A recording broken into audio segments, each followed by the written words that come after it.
Nikola Tesla ने एक बार कहा था, यदि आप ब्रह्मांड के रहस्यों को समझना चाहते हैं, तो ऊर्जा, फ्रीक्वेंसी और वाइब्रेशन के बारे में सोचिए।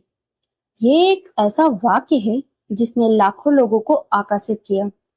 लेकिन सवाल यह है कि क्या इसका कोई वास्तविक अर्थ भी है? क्या हमारी सोच, हमारी भावनाएं और हमारा शरीर वास्तव में किसी फ्रीक्वेंसी पर काम करता है? और अगर करता है, तो क्या हम उसे बदल सकते हैं? आज हम इसी रहस्य की गहराई में उतरेंगे। जब हम वाइब्रेशन शब्द सुनते हैं, तो अक्सर हमारे मन में कोई रहस्यमयी चीज आती है। लेकिन विज्ञान की भाषा में वाइब्रेशन का अर्थ है कंपन। यदि आप एक गिटार की तार को छेड़ते हैं, तो वह कंपन करती है। यदि आप बोलते हैं, तो आपके गले के स्वर कंपन करते हैं। यदि आपका फोन साइलेंट मोड पर है, तो वह भी कंपन करता है। यानी कंपन कोई जादू नहीं है, बल्कि प्रकृति का एक सामान्य नियम है। अब बात करते हैं कि फ्रीक्वेंसी की। फ्रीक्वेंसी का अर्थ है कि कोई चीज एक सेकंड में कितनी बार कंपन करती है। जितनी तेज कंपन, उतनी अधिक फ्रीक्वेंसी। ध्वनि, प्रकाश और रेडियो तरंगे सभी फ्रीक्वेंसी पर आधारित हैं। लेकिन यहाँ एक रोचक बात है। हमारा मस्तिष्क भी विद्युत गतिविधियां उत्पन्न करता है। जब वैज्ञानिक ईईजी मशीन से दिमाग का अध्ययन करते हैं, तो उन्हें अलग अलग प्रकार की ब्रेन वेव्स दिखाई देती हैं। जब हम जाग रहे होते हैं, तब दिमाग एक प्रकार की फ्रिक्वेंसी पर काम करता है। जब हम शांत होते हैं, तब दूसरी फ्रिक्वेंसी पर, और जब हम गहरी नींद में होते हैं, तब बिल्कुल अलग फ्रिक्वेंसी पर। यानी कम से कम वैज्ञानिक स्तर पर यह सच है कि हमारे दिमाग की गतिविधियों की अपनी फ्रिक्वेंसी होती है। लेकिन फिर आध्यात्मिक दुनिया में लोग हाई वाइब्रेशन और लो वाइब्रेशन की बात क्यों करते हैं? दरअसल यह एक प्रतीकात्मक भाषा है। जब कोई व्यक्ति प्रेम, करुणा, कृतज्ञता और आत्मविश्वास से भरा होता है, तो कहा जाता है कि उसकी वाइब्रेशन ऊंची है। और जब कोई व्यक्ति डर, गुस्से, ईर्ष्या और नफरत में डूबा होता है, तो कहा जाता है कि उसकी वाइब्रेशन नीचे है। अब आप सोच सकते हैं कि भावनाओं का वाइब्रेशन से क्या संबंध है। एक छोटा सा प्रयोग सोचिए। जब आप बहुत खुश होते हैं, तब आपका शरीर कैसा महसूस करता है? ऊर्जा से भरा हुआ, हल्का और सक्रिय। लेकिन जब आप उदास होते हैं, तब शरीर भारी, सुस्त और थका हुआ महसूस होता है। भावनाएं केवल मन में नहीं होती, वे पूरे शरीर को प्रभावित करती हैं। आपका हृदय, आपकी सांसें, आपका हार्मोन, आपकी मांसपेशियां सब बदल जाते हैं। यही कारण है कि सकारात्मक और नकारात्मक भावनाओं का प्रभाव केवल मानसिक नहीं, बल्कि शारीरिक भी होता है। अब एक और महत्वपूर्ण प्रश्न, क्या हमारी सोच वास्तव में हमारी वास्तविकता को प्रभावित करती है? मान लीजिए दो लोग एक ही परिस्थिति में हैं, दोनों के पास समान अवसर हैं। पहला व्यक्ति हर समय सोचता है कि वह असफल हो जाएगा। दूसरा व्यक्ति मानता है कि वह सीख सकता है और आगे बढ़ सकता है। कुछ महीनों बाद दोनों के परिणाम अलग अलग हो जाते हैं। क्यों? क्योंकि विचार केवल विचार नहीं रहते, वे निर्णय बनते हैं। निर्णय आदत बनते हैं, आदतें चरित्र बनाती हैं, और चरित्र हमारी दिशा तय करता है। यही वह जगह है जहां अधिकांश लोग लॉ ऑफ अट्रैक्शन को गलत समझते हैं।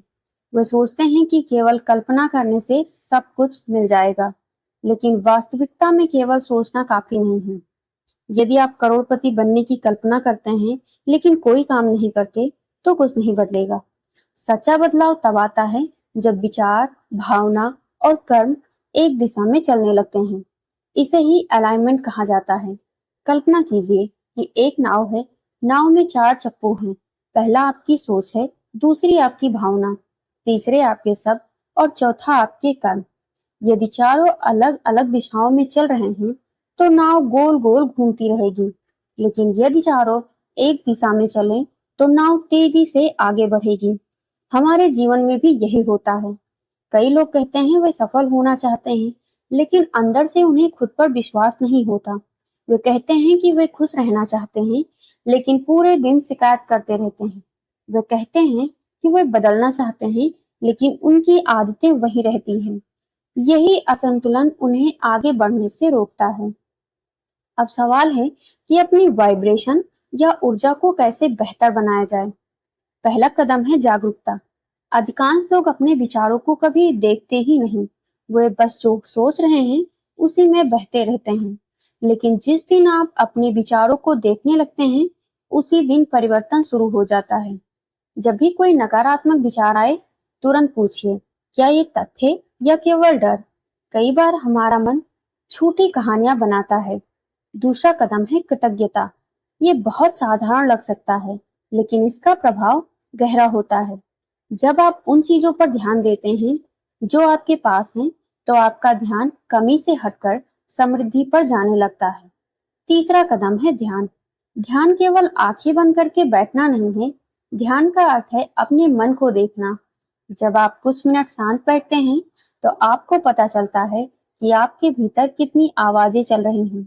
धीरे धीरे आप समझने लगते हैं कि आप अपने विचार नहीं हैं, आप वह हैं जो विचारों को देख सकते हैं। चौथा कदम है उद्देश्यपूर्ण कार्य। बिना कर्म के कोई भी सिद्धांत अधूरा है। यदि आप बेहतर बनना चाहते हैं, तो हर दिन कुछ ऐसा कीजिए जो आपको उस दिशा में ले जाए। छोटे कदम भी महत्वपूर्ण होते हैं। एक पन्ना पढ़ना, 5 मिनट अभ्यास करना, एक वीडियो रिकॉर्ड करना, एक नया कौशल सीखना, यही छोटे कदम मिलकर बड़े परिणाम बनाते हैं। अब एक गहरी बात, कई लोग पूरी जिंदगी बाहरी दुनिया को बदलने की कोशिश करते रहते हैं। वे चाहते हैं कि लोग बदल जाएं, परिस्थितियां बदल जाएं और समय बदल जाए, लेकिन वे खुद को बदलना नहीं चाहते। जबकि वास्तविक शक्ति भीतर से शुरू होती है। जिस दिन आपकी सोच बदलती है, आपकी भावनाएं बदलती हैं। जब भावनाएं बदलती हैं, तो आपके निर्णय बदलते हैं। जब निर्णय बदलते हैं, तो आपका भविष्य बदलता है।